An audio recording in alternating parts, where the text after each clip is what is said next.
About snake plants before you go and propagate them, which I'll share with you shortly.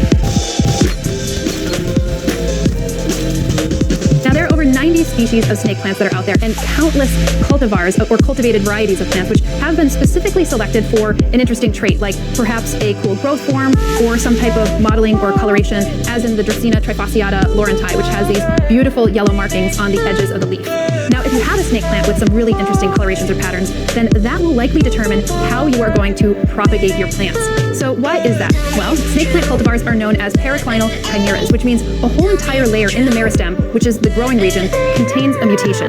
And this inevitably means two things.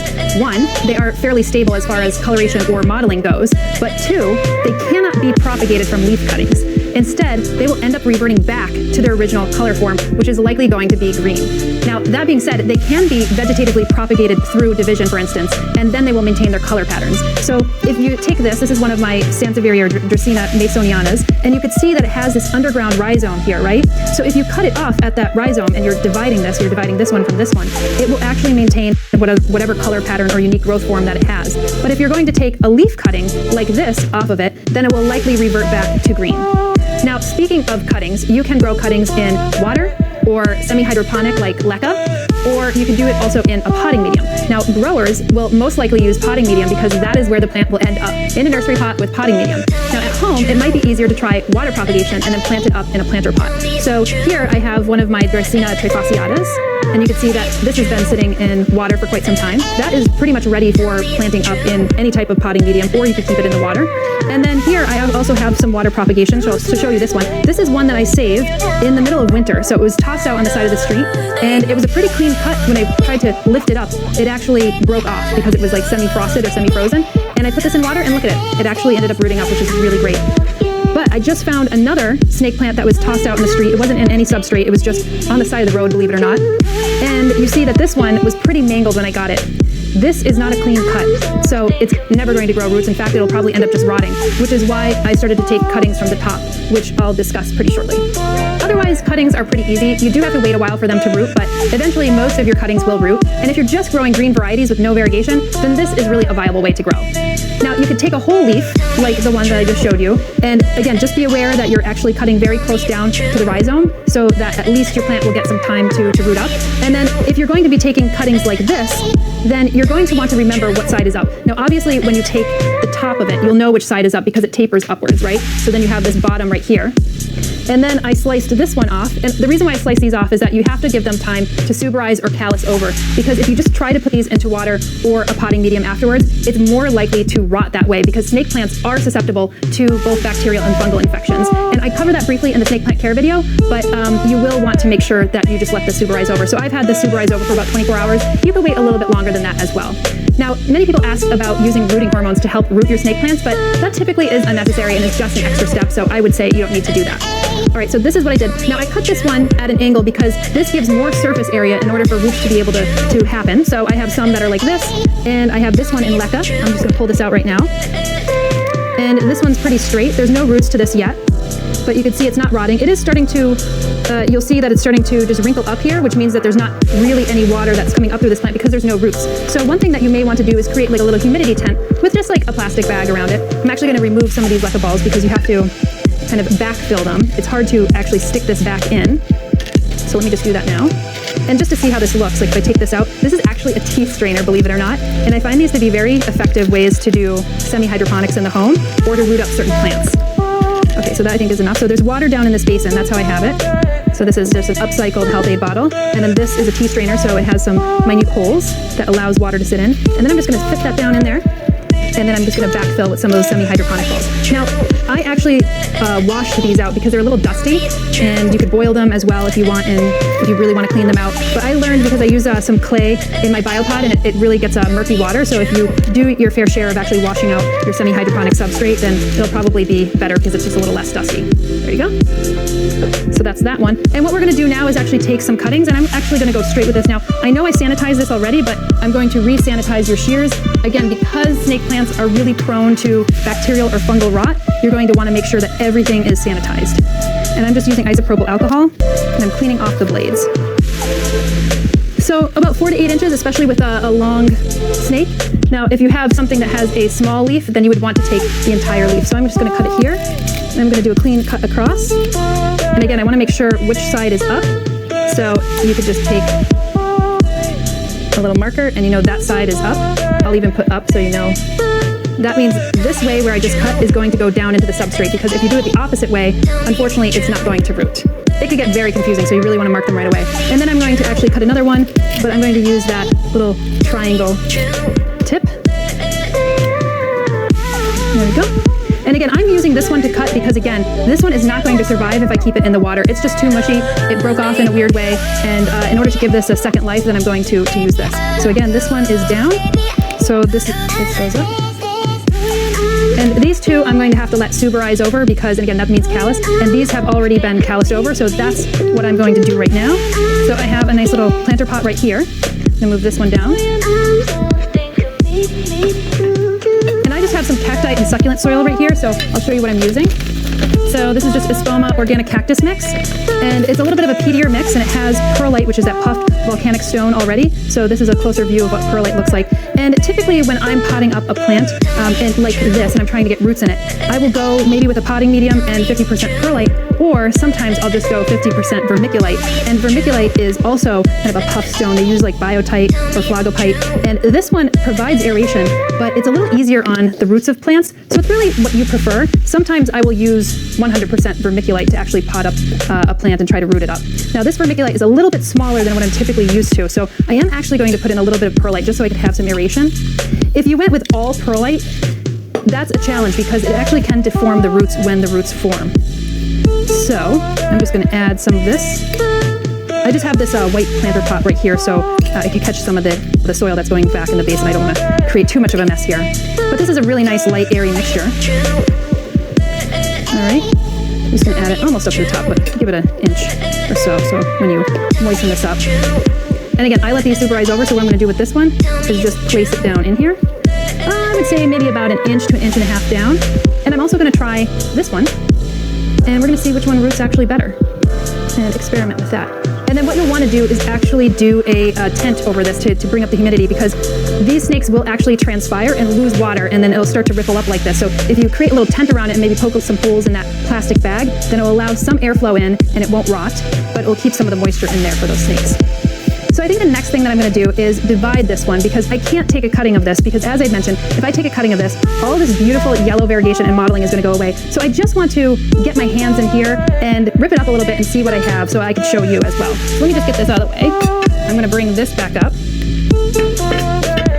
and I'm going to put on some gloves, not because there's any spiky bits, but it'll save the rest of my manicure. All right, so this one I picked up because I thought, wow, this variegation is pretty neat. Let me just move this out.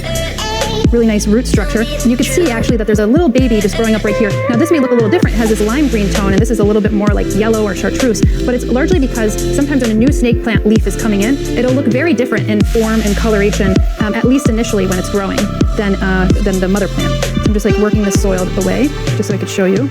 And it'll probably look very similar to the rhizome that I showed you with the Dracaena masoniana, the whalefin one. Now I do see something different other than the perlite in here. I have these little gray balls that are coming up through here. This is slow release fertilizer, so that is something to look out for if you're ever thinking about fertilizing a plant that you just got. Usually with the slow release fertilizer, what I tell folks is that if you're going to repot this plant up, you probably don't need fertilizer if you're using this same substrate for 2 to 3 months, because that is a slow release. So yes, so here we are. I just cracked the rhizome, and each of these now have their own root structure. So you see that? I just cracked the rhizome right there.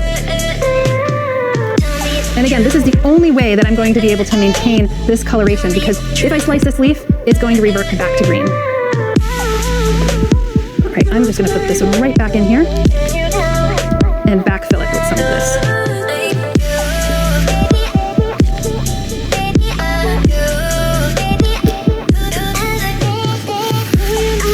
So I am not going to repot this up in the interest of time yet, but this is one that I am going to find a different planter for and pot that right back up. So you are going to have essentially a clone of this mother plant.